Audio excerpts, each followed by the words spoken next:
Shalom, kami menyambut saudara sekalian dan juga bagi Anda yang baru pertama kali bergabung dalam ibadah online GBI Bethel. Kami berharap saudara sekalian dalam keadaan yang sehat dan dalam lindungan Tuhan. Bagi yang baru pertama kali bergabung dan juga bagi Anda yang rindu untuk didoakan dan dilayani, dapat mengirimkan komen pada kolom chat. Sebelum kita mengikuti ibadah ini, mari kita berdoa. Tuhan Yesus, terima kasih Tuhan atas kasih setiamu dalam hidup kami. Sebentar kami akan memulai ibadah ini, kiranya Kau akan sertai. Kami terima lawatanmu, kami terima hadiratmu Tuhan, hanya di dalam nama Tuhan Yesus. Amin. Selamat beribadah, Tuhan Yesus memberkati. Kami mau buka hati kami. Kau mau serahkan hidup kami sepenuhnya kepada Tuhan. Terima kasih Tuhan. Tidak ada yang mustahil bagi Tuhan. Engkau Roh Kudus sanggup melakukan segala perkara dalam hidup kami. Engkau sanggup menjamah hidupku, menjamah hidup setiap kami, menjadi baru di hadapan-Mu Bapa. Haleluya. Mari kita siapkan hati kita.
Sama-sama kita pujikan pujian.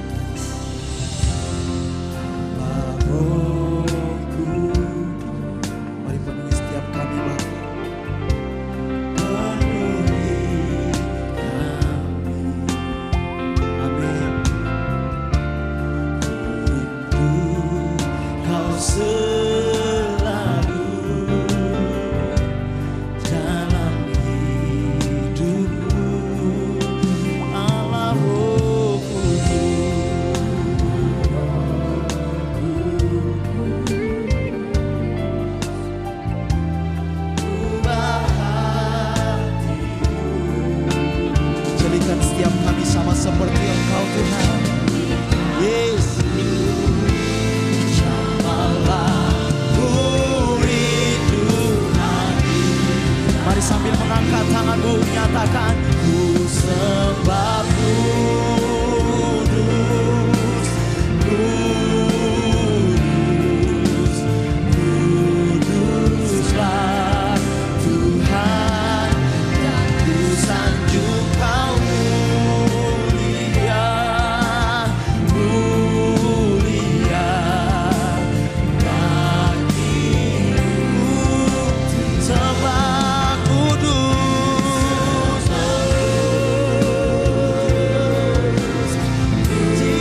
Worthy is the Lamb. Yes, Lord.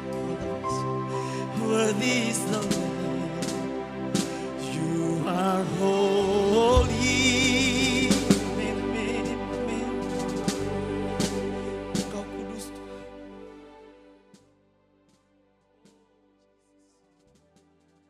Allah yang kudus, mari jamah setiap kami. Inilah pengakuan kami di hadapan. You are holy.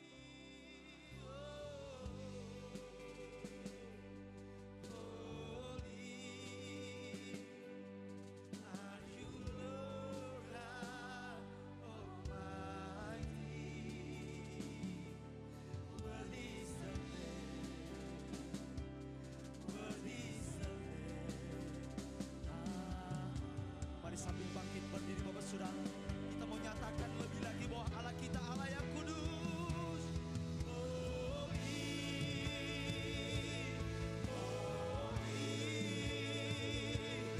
Are you Lord God Almighty?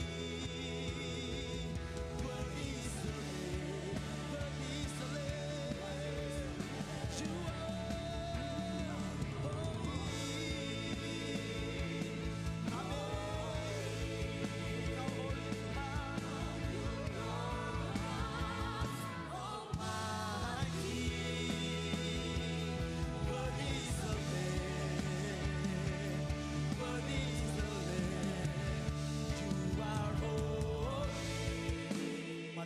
dengan imanmu bahwa Dia Allah yang kudus, Dia Allah yang seperti Engkau Tuhan.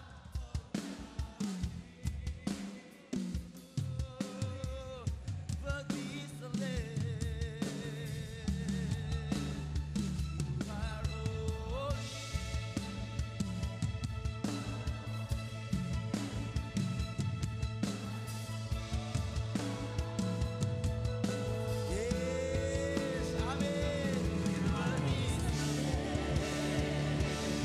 Sekali lagi sambil mengangkat kedua tanganmu. Holy, holy, holy. Engkau hadir di tempat ini Bapa.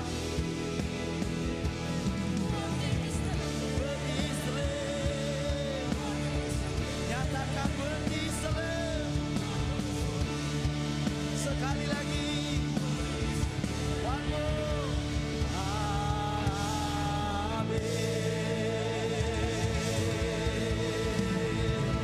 Yes, berikan sorak-sorai tepuk tangan yang terbaik bagi Tuhan kita. Sebab Engkau Allah yang kudus dalam hidup kami Tuhan.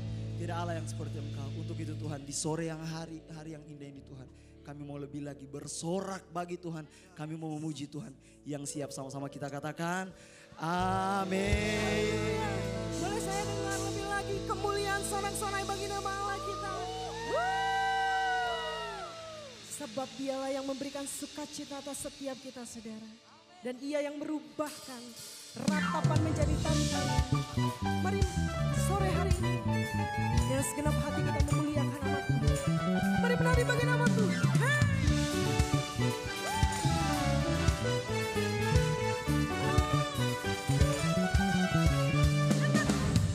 Kau telah ubahkan ratapanku ini menjadi hadiah. Ku kan bersuka nyanyikan hidupku cinta bersama. Oh, oh, oh, kau telah ubahkan ratapanku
percaya bahwa sumber kekuatan kita hanya di dalam Tuhan. Amin.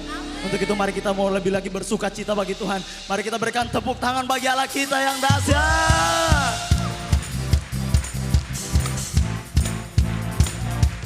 Sungguh Engkaulah sumber sukacita kami. Ketika kami dalam persoalan, hanya Yesus yang sanggup menjawabnya.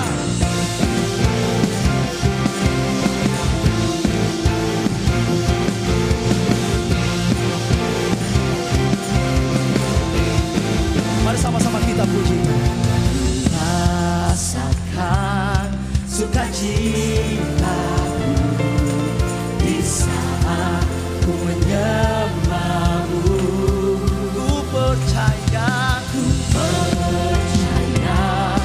Kaulah Tuhan. Sumber apa? Sumber kekuatan. Sama-sama kita menyatakan Dia Raja kita.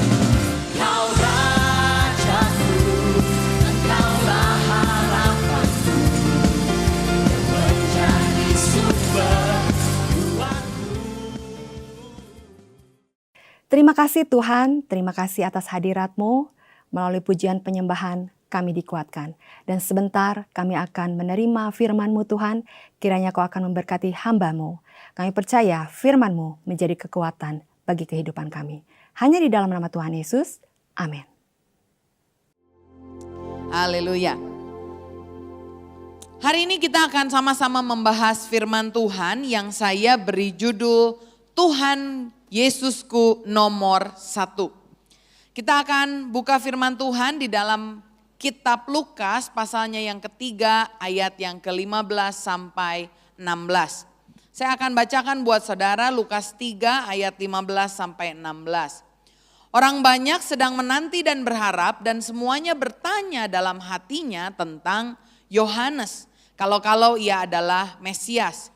Yohanes menjawab dan berkata kepada semua orang, itu aku membaptis kamu dengan air, tetapi Ia yang lebih berkuasa daripadaku akan datang dan membuka tali kasutnya pun aku tidak layak.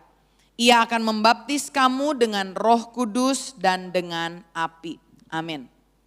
Saya masih ingat ada sebuah film yang mungkin saudara pernah nonton, judulnya adalah My Sister's Keeper. Saya boleh tanya di sini berapa banyak yang pernah nonton?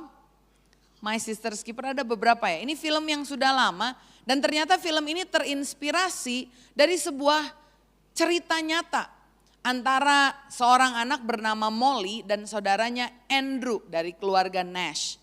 Saya ingat bahwa My Sister's Keeper ini cerita yang begitu kontroversial karena dikisahkan di sana ada sebuah keluarga namanya keluarga Fitzgerald. Keluarga ini memiliki seorang anak namanya Kate. Sayangnya Kate dari kecil dia mengidap penyakit kanker darah. Sehingga dari bulan ke bulan, dari waktu ke waktu dia membutuhkan donor. Dia membutuhkan transfusi darah. Dan karena tidak kunjung sembuh, akhirnya dokternya bilang kalau Kate ini tidak mendapatkan transplantasi organ, maka Kate ini tidak bisa disembuhkan.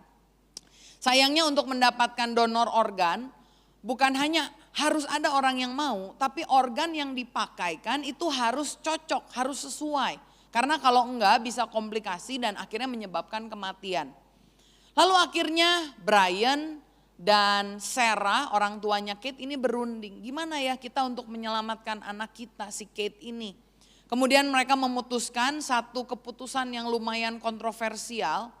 Dan yang terjadi di kasusnya Molly dan Adam, mereka memutuskan untuk memiliki seorang anak lagi, tetapi bukan dari cara alami. Dalam arti dia memakai teknologi untuk memakai satu kemutahiran yang namanya IVF. Dan mereka juga memakai screening dari DNA untuk memastikan bahwa si anak yang akan dilahirkan ini tidak akan sakit kanker seperti kakaknya. Dan yang lebih kontroversialnya lagi adalah si anak ini namanya Anna ketika besar. Di awal film ini diceritakan Anna yang berusia 11 tahun. Dia datang ke kantor seorang pengacara namanya Alexander. Dan dia bilang, Pak Alexander tolong saya. Saya ini minor di bawah 18, dia tidak bisa merepresentasikan dirinya. Dia bilang, selama 11 tahun saya selalu menjadi donor dari kakak saya. Saya tidak mau. Dan memang benar ketika dia dilahirkan, baru beberapa bulan setelahnya langsung ada organ-organ tubuh, darah semuanya diambil hanya untuk mensupport kakaknya. Karena itu film ini dibilang My Sister's Keeper, penjaga kakaknya. Dan dia datang ke Pak Alexander ini dan dia bilang, saya tidak mau lagi memberikan darah saya untuk kakak saya. Saya tidak mau lagi memberikan sumsum saya untuk kakak saya. Terakhir ini mama saya mau mengambil organ saya, ginjal saya, sehingga nanti saya nggak boleh olahraga. Saya nggak mau. Seru ya, saya nggak akan ceritakan semuanya, itu baru scene pertama. Cerita terakhirnya gimana, nonton sendiri saudara, karena ini khotbah ya, bukannya review film. Tapi dari kisah ini saya melihat bahwa memang sebagai manusia, siapa sih yang mau ditaruh jadi nomor 2? Setiap kita selalu ingin jadi nomor 1. Setiap dari kita selalu ingin di nomor satukan, tidak ada yang mau jadi nomor 2. Saya punya anak pertama namanya Benaya.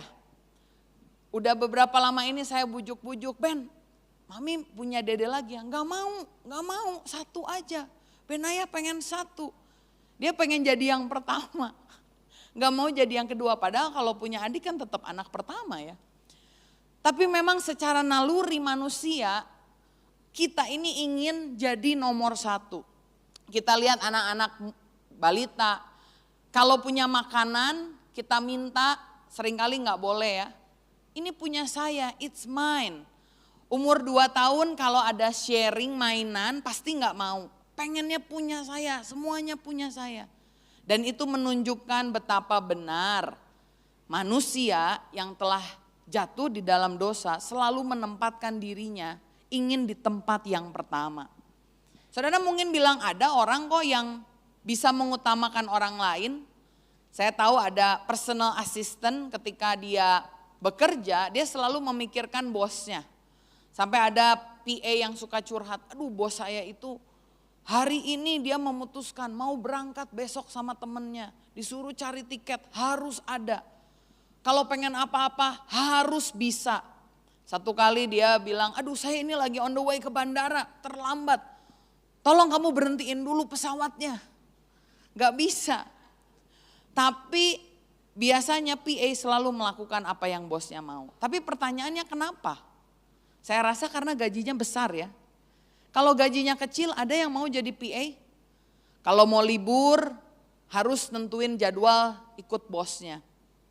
Kalau mau istirahat sesudah pulang ke rumah belum tentu bisa karena jamnya itu ngacak sekali. Tapi dengan bayaran yang cukup dia mau melakukannya. Bukankah kita juga sebagai orang Kristen suka begitu? Kita hanya mau mengutamakan Tuhan kalau kita tahu kita dapat balasan. Ayat yang sering kali dipakai oleh orang-orang adalah Matius 6 ayat 33. Firman Tuhan bilang, tetapi carilah dahulu kerajaan Allah dan kebenarannya. Maka semuanya itu akan ditambahkan kepadamu. Amin. Carilah dahulu kerajaan Allah dan kebenarannya, maka semuanya itu akan ditambahkan kepadamu. Amin. Pertanyaannya ketika saudara membaca ini, hati saudara itu lebih condong ke yang mana? Ke cari dulu kerajaan Allah atau ke semuanya berkat, baik itu makanan, pakaian. Kalau kita baca Matius 6 sebelumnya itu berbicara mengenai berkat-berkat. Secara jasmani terutama, makan, minum, pakai, burung di udara Tuhan pelihara, bunga bakung di padang Tuhan pelihara. Dan Tuhan bilang, carilah dahulu kerajaan Allah dan kebenarannya, maka semuanya itu kamu gak usah khawatir akan ditambahkan. Tapi pertanyaannya, ketika kita membaca ayat ini, hati kita condong kemana itu hanya kita yang tahu. Apakah kita mencari kerajaan Allah dan kebenarannya hanya karena kita mau dapat semuanya itu untuk ditambahkan kepada kita? Ataukah memang hati kita rindu, fokus kita mau cari Tuhan, cari kebenaran Tuhan. Apakah Tuhan akan memberkati? Sangat iya dan sangat bisa. Tapi intinya bukan yang ini saudara. Karena itu ada satu buku yang bikin perbandingan teologi anjing dan kucing. Anjing dan kucing bisa mengalami hal yang sama. Kucing mengambil kesimpulan yang berbeda dengan anjing. Saya mohon maaf dulu ya kalau di sini ada saudara yang menyukai atau menyayangi anjing dan kucing. Tolong ini hanya ilustrasi, jangan diambil secara pribadi. Nanti bilang, aduh ini tidak berkepribinatangan nih, dipakai contoh. Karena memang kalau kita lihat kucing, dia mengalami ini. Kucing itu dikasihi oleh yang pemiliknya. Dan kucing akan bilang, dia mengasihiku, dia memberkati aku dengan kelimpahan. Dia menjaga aku, bahkan dia menyerahkan hidupnya untuk aku. Kesimpulan yang dia ambil, aku pasti adalah Allah. Kalau kita lihat orang Kristen jenis kucing, Allah dijadikan pelayan. Fokus hidupnya adalah dirinya sendiri. Dia suka untuk dilayani, itu adalah gaya hidupnya. Kucing setahu saya senang dielus-elus, senang main. Tapi untuk suruh jaga rumah, jangan haraplah. Kucing biasa nunggu kita karena dia tahu dia mau dielus-elus. Tapi beda dengan anjing. Kalau saudara punya anjing, ketika saudara mau pergi, ini anjing udah nganterin saudara. Ketika saudara pulang, ini anjing udah nungguin saudara. Dan memang orang Kristen yang jenis anjing, dia melihat seperti ini.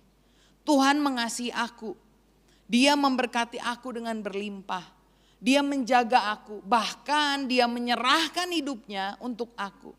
Kesimpulannya, dia pasti Tuhan. Karena itu orang Kristen jenis anjing melihat Tuhan adalah tuannya, majikannya. Tuhan adalah fokus hidupnya. Bagi dia melayani walaupun capek, walaupun lelah, itu adalah gaya hidupnya. Saya pernah lihat ada seorang maling masuk ke rumah. Dijaga sama anjing, itu anjing sampai mengorbankan dirinya. Walaupun dipukul, ditendang, dia tetap mempertahankan rumah majikannya. Saudara boleh tanya kanan kiri, kamu jenis kucing apa jenis anjing? Jangan lupa katakan jenisnya ya, karena kita semua manusia. Hari ini kita diingatkan untuk menomorsatukan Tuhan. Bukan karena kita ingin sesuatu dari Dia, tapi karena Tuhan adalah Tuhan yang layak untuk disembah, amin. Kita rindu untuk mengenal Tuhan, kita rindu untuk menyenangkan Tuhan. Di ibadah yang pertama, tadi Pak Joko khotbah, saudara boleh buka lagi di YouTube. Pak Joko menjelaskan bagaimana Tuhan Yesus itu bukan hanya manusia biasa, tapi Tuhan Yesus adalah Tuhan yang layak untuk disembah. Karena itu sepanjang umur hidup kita seharusnya kita bilang, kalau ku hidup, nyanyikan bersama, ku hidup bagimu, hatiku tetap menyembahmu. Dunia tak bisa menjauhkanku dari kasih-Mu. Dunia mau lagi enak, saudara mau lagi diberkati, mau gak diberkati. Saudara tetap perlu bilang, selama ku hidup bagimu. Mataku tetap memandangmu, dunia tak bisa menjauhkanku dari kasih-Mu. Ada amin? Berikan kemuliaan buat Tuhan. Di Alkitab ada seorang yang saya akan pakai sebagai contoh, dia menomorsatukan Tuhan. Namanya adalah Yohanes. Dan pekerjaannya adalah membaptis orang. Karena itu dia dikenal sebagai Yohanes Pembaptis. Yohanes Pembaptis ini adalah sepupunya Yesus. Karena Maria dan Elizabeth, ibu Yesus dan ibu Yohanes itu berkerabat dari keluarga yang sama. Tetapi meskipun hanya beda 6 minggu saja, Yohanes tahu tempatnya. Dia tahu bahwa dia dipanggil untuk mempersiapkan jalan untuk Yesus. Lukas 1 ayat 15 sampai 17 dikatakan, sebab ia akan besar di hadapan Tuhan dan ia tidak akan minum anggur ataupun minuman keras dan ia akan penuh dengan Roh Kudus mulai dari rahim ibunya. Ia akan membuat banyak orang Israel berbalik kepada Tuhan Allah mereka dan ia akan berjalan mendahului Tuhan dalam roh dan kuasa Elia untuk membuat hati bapa-bapa berbalik kepada anak-anaknya dan hati orang-orang durhaka kepada pikiran orang-orang benar. Dan dengan demikian menyiapkan bagi Tuhan suatu umat yang layak baginya. Semenjak dia dilahirkan, Yohanes sudah tahu panggilannya. Kalau kita punya saudara biasanya cuma beda setengah tahun, beda 1 tahun. Ini jaraknya beda 6 bulan kan saudara. Kalau kita lihat seringkali terjadi rivalry. Gak mau kalah satu dengan yang lain. Tapi Yohanes berbeda. Dia tahu panggilannya dan dari sini kita akan melihat 3 hal yang Yohanes lakukan. Yang menunjukkan dia mengutamakan Yesus dalam hidupnya. Yang pertama saya lihat Yohanes mempersembahkan kesuksesannya. Yohanes adalah orang yang setia mengikut Yesus dan dia tidak pernah melakukan hal yang lain kecuali memberitakan kerajaan Allah. Di mana dia memberitakannya? Di padang gurun Yudea, bukan di tempat yang populer, mungkin di tempat yang jarang didatangi orang, tapi secara konsisten dia mempersembahkan hidupnya untuk membangkitkan satu generasi yang akan menerima Tuhan Yesus. Dia ini orang yang akhirnya karena udah lama memberitakan firman, orang mulai dengar ini Yohanes siapa ya?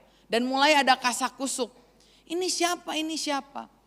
Imam-imam mengirim orang-orang Lewi datang ke Yohanes dan dia tanya, kamu ini siapa ya? Yohanes bisa saja ya bilang, saya ini orang penting, saya ini utusan Tuhan, saya ini nabi yang besar. Tapi Yohanes tidak melakukannya. Karena ketika orang-orang ini datang, Yohanes bilang, aku bukan Mesias. Lalu orang-orang tanya, kamu Elia bukan? Saudara perlu tahu Nabi Elia itu adalah nabi yang besar, nabi yang terkenal. Dan orang-orang ini tanya, Yohanes kamu ini nabi terkenal bukannya? Yohanes bilang bukan. Kamu nabi yang dinubuatkan akan datang bukan ya? Yohanes bilang bukan. Apa yang dia jawab? Dia bilang aku hanya suara. Dan waktu Yesus datang, Yohanes bilang begini. Yohanes 1 ayat 29 sampai 31. Waktu orang banyak tanya, kamu siapa, kamu siapa? Pas Yesus lewat, Yohanes menunjuk Yesus dan bilang, lihatlah anak domba Allah yang menghapus dosa dunia.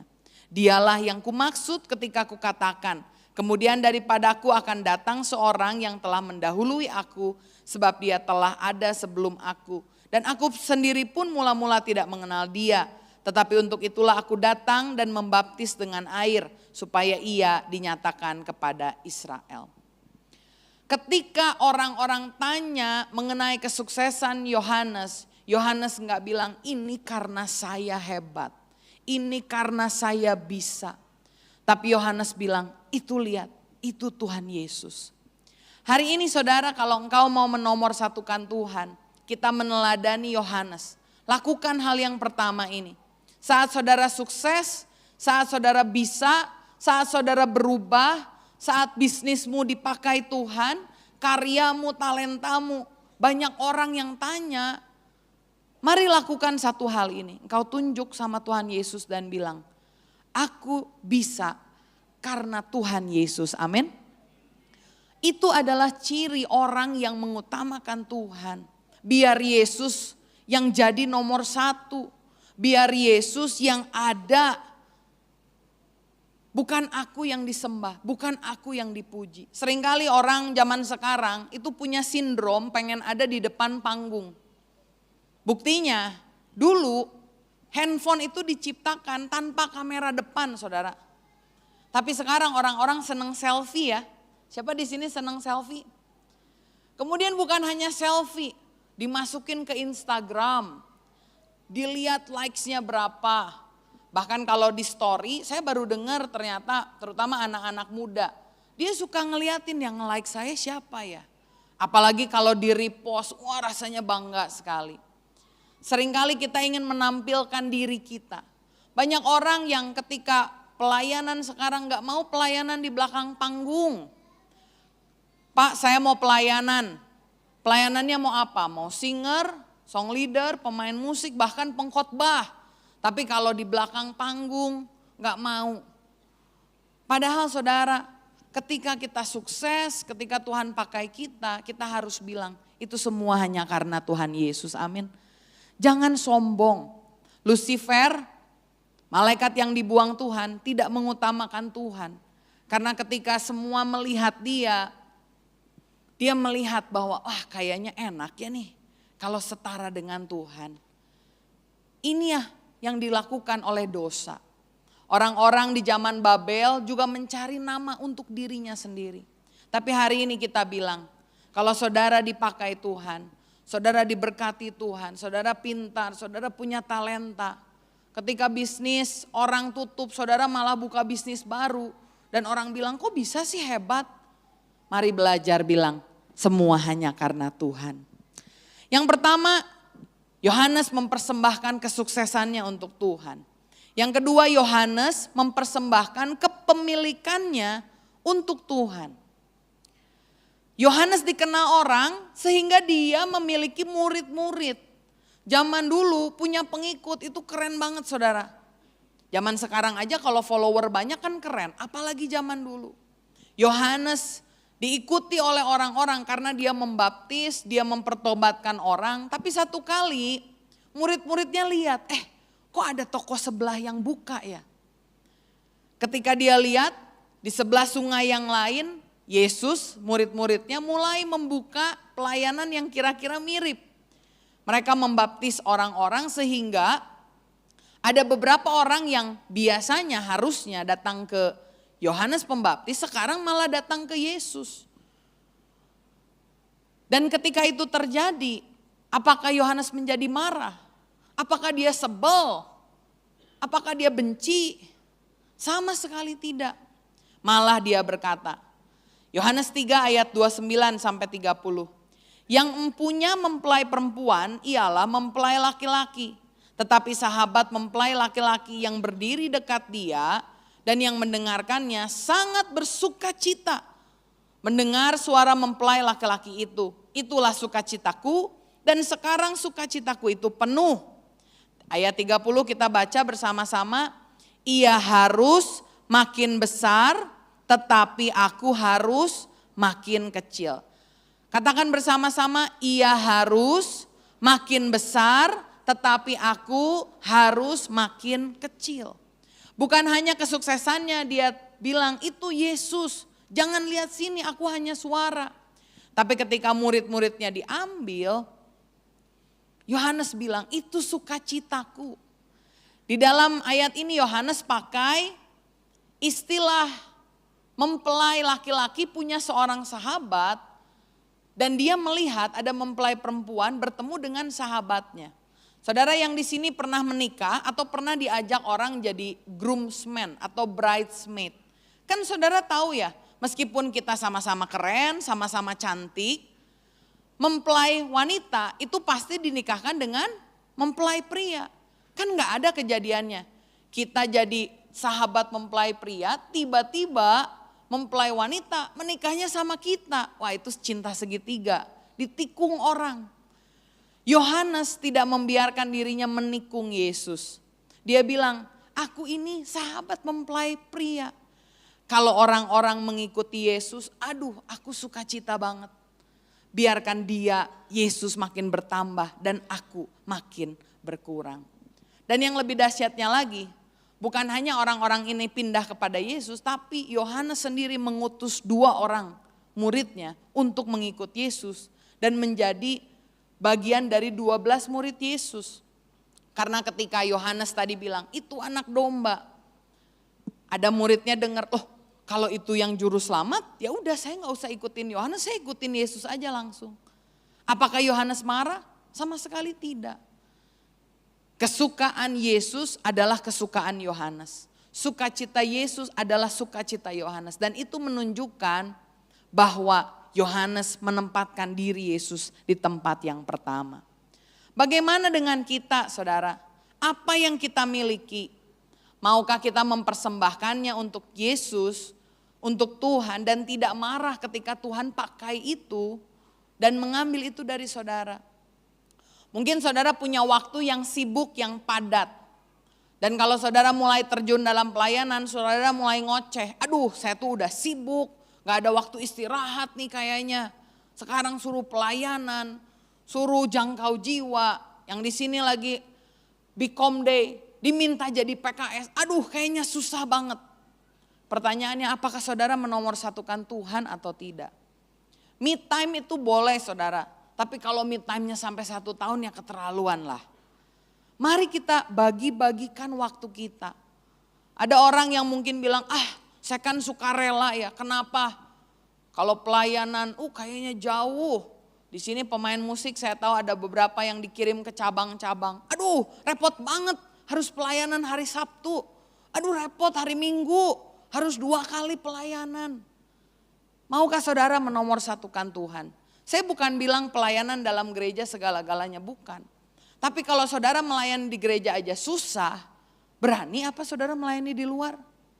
Bukankah pelayanan di gereja ini sebagai satu latihan untuk saudara berdampak? Kalau saudara punya pelayanan untuk anak-anak jalanan, kemarin di seberang, di Manara ada preschool yang membagikan ilmunya, Montessori. Kita ada hubungi dengan orang yang ada di Lembang, bawa anak-anak datang untuk didik mereka. Itu ambil waktu banyak saudara.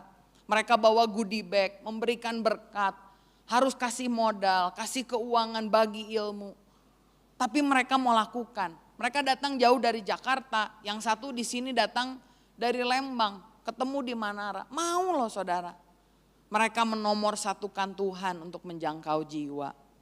Bagaimana dengan tenaga kita, pemikiran kita? Kalau saudara mungkin jadi pelayan Tuhan, saudara memikirkan ini gimana ya biar lebih berdampak, biar lebih maju. Bukan untuk gereja saudara, tapi kita percaya di Indonesia orang-orang yang belum dijangkau, suku terabaikan, itu paling banyak di Jawa Barat saudara. Kalau kita setiap orang bergerak memikirkan sesuatu, gimana ya caranya saya bisa menolong dan membawa kemuliaan bagi nama Tuhan. Bukankah kita mengutamakan Tuhan? Bagaimana dengan uang kita? Apakah kita mengutamakan Tuhan? Apakah kita menyisihkan uang kita atau kita menyisakan uang kita? Perpuluhan, persembahan, memberi kepada sesama. Biarkan kita mengutamakan Tuhan.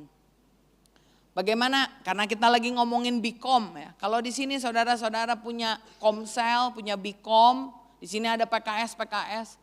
Ketika anggota Bikomnya merintis Bikom lain atau mungkin menolong Bikom lain, apakah saudara ngedumel? Kenapa ya? Kok dia malah ke situ? Tapi kalau kita mengutamakan Tuhan, kita bilang mana-mana it's okay. Yang penting orangnya bertobat, orangnya bertumbuh, gak masalah. Bagaimana dengan keluarga kita? Sudahkah kita mendidik anak kita untuk Tuhan? Ataukah kalau saudara punya anak remaja mulai melayani, repot saudara saya tahu. Kadang-kadang mereka minta diantar, Pak tolong antar mah, saya mau latihan dance, saya mau ada rapat. Saudara ngedumel gak? Aduh ini anaknya udah repot harus dianterin. Saya mau apresiasi ke orang tua yang saya suka lihat ketemu di sini jalan-jalan. Lagi apa Pak Bu? Nemenin anak saya itu tadi. Lagi latihan saya ke sini nemenin mereka. Berani mempersembahkan waktunya, tenaganya, kepemilikannya karena dia mengutamakan Tuhan. Hari ini saya mau sama-sama kita melihat kedalaman diri kita. Apakah milik kita ini kita genggam erat ataukah kita mau mengutamakan Tuhan dengan melepaskan hak kita karena kita bukanlah tokoh utama. Kita hanya pemeran pembantu di mana kita membiarkan kerajaan Tuhan dipermuliakan di muka bumi.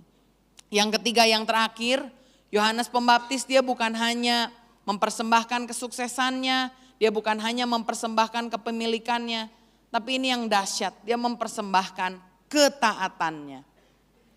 Yohanes selalu mengutamakan Tuhan. Saya tahu dari mana? Karena di dalam setiap keputusan, Yohanes tidak pernah berkompromi. Yohanes adalah orang yang membela kebenaran, mengatakan yang benar, meskipun itu merugikan dirinya. Di dalam Matius 14 ayat 3 sampai 4, kita menemukan kenapa akhirnya Yohanes itu bisa dihukum mati oleh Herodes. Dikatakan sebab memang Herodes telah menyuruh menangkap Yohanes, membelenggunya dan memenjarakannya. Berhubung dengan peristiwa Herodias, istri Filipus saudaranya, karena Yohanes pernah menegurnya. Katanya, tidak halal engkau mengambil Herodias. Berani-berani ini Yohanes bilang sama raja, harusnya kamu gak boleh tuh menikah dengan Herodias. Karena Herodias adalah istri dari saudaranya. Tetapi Yohanes tetap berpegang dengan kebenaran, dia tidak kompromi. Meskipun harusnya dia bisa bebas, kalau dia minta maaf, tidak ikut-ikutan, tidak oprek-oprek. Dia santai-santai aja, tapi dengan adanya teguran ini menghantarkan dia ke dalam penjara.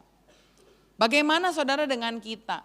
Ketika kita bilang kita mengutamakan Tuhan, ada keputusan yang mungkin kita harus ambil yang bertentangan dengan apa yang Tuhan mau, tapi kita mulai hitung-hitungan, kayaknya bikin saya rugi ya. Gimana ya, apa yang terjadi ya? Saya mau saudara mengambil keputusan ini, belajar mengutamakan Tuhan dan percaya. Hari ini kita belajar Yohanes, memang ujungnya mengenaskan saudara, meninggal di penjara, gak bertemu lagi dengan Yesus. Tapi saya mau bilang, apa yang dia lakukan ketika dia mengutamakan Tuhan, dia mendapatkan berkat yang terbaik.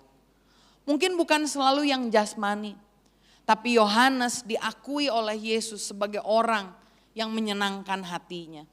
Di dalam Matius 14 ayat 3 sampai 4 dikatakan, aku berkata kepadamu sesungguhnya di antara mereka yang dilahirkan oleh perempuan tidak pernah tampil seorang yang lebih besar daripada Yohanes Pembaptis. Kita lihat bagaimana ketika Yohanes mengikuti panggilan Tuhan, dia mengutamakan Tuhan. Bukan hanya the right start, tapi benar-benar ketika bertanding, dia betul-betul mengutamakan Tuhan. Kadang kita pikir kalau udah terima Yesus ya udah, saya selamat, amin masuk sorga. Tapi saya mau bilang di tengah perjalanan, sebetulnya kita harus terus menjaga hati kita. Bukan menomorsatukan diri kita, tapi kita menomorsatukan Tuhan. Minta Tuhan untuk memberikan kemampuan. Saya tahu ini tidak mudah, begitu banyak keputusan yang harus diambil. Tapi mari kita belajar mempersembahkan ketaatan kita sama Tuhan. Bagaimana Yohanes bisa melakukannya kok kayak gampang? Saya kasih tahu rahasianya. Ini rahasianya. Lukas 1 ayat 15. Dan rahasia ini puji Tuhan bisa kita akses sekarang. Sehingga kita juga bisa mengutamakan Tuhan. Lukas 1 ayat 15 dikatakan, sebab ia akan besar di hadapan Tuhan dan ia tidak akan minum anggur atau minuman keras. Dan dia akan penuh dengan Roh Kudus mulai dari rahim ibunya. Dia penuh dengan Roh Kudus. Orang yang penuh dengan Roh Kudus adalah orang yang bisa mengutamakan Tuhan. Orang yang penuh dengan Roh Kudus memiliki kuasa ilahi, memiliki Tuhan sendiri, pribadi Allah ketiga dalam hatinya yang membuat dia bisa mengutamakan Tuhan. Karena ketika kita mau mengutamakan Tuhan, kita harus tahu maunya Tuhan apa sih, sukanya Tuhan apa sih, keinginannya Tuhan apa sih. Dan kita dapatkan ketika kita membaca firman Tuhan, tapi terlebih lagi saat hati kita didorong oleh Roh Kudus. Roh Kudus sekarang sudah dicurahkan untuk setiap orang. Karena itu saudara, ketika saudara terima Yesus, saudara minta Tuhan jamah saya, lengkapi saya. Saudara dimateraikan dengan Roh Kudus, saudara menerima Roh Kudus, ada kekuatan yang baru. Saudara bisa mengikuti kehendak Tuhan. Sehingga orang di sekitar kita bisa bingung loh. Kok kamu bisa sih? Resikonya besar tapi kamu berani. Kok kamu bisa sih? Ketika kamu mungkin ada hal-hal yang rasanya kok diambil sama Tuhan tapi kamu bisa bertahan. Itu bukan karena kekuatan kita, tapi karena Roh Kudus. Di dalam Galatia 2 ayat 19 sampai 20 sebagai ayat yang terakhir.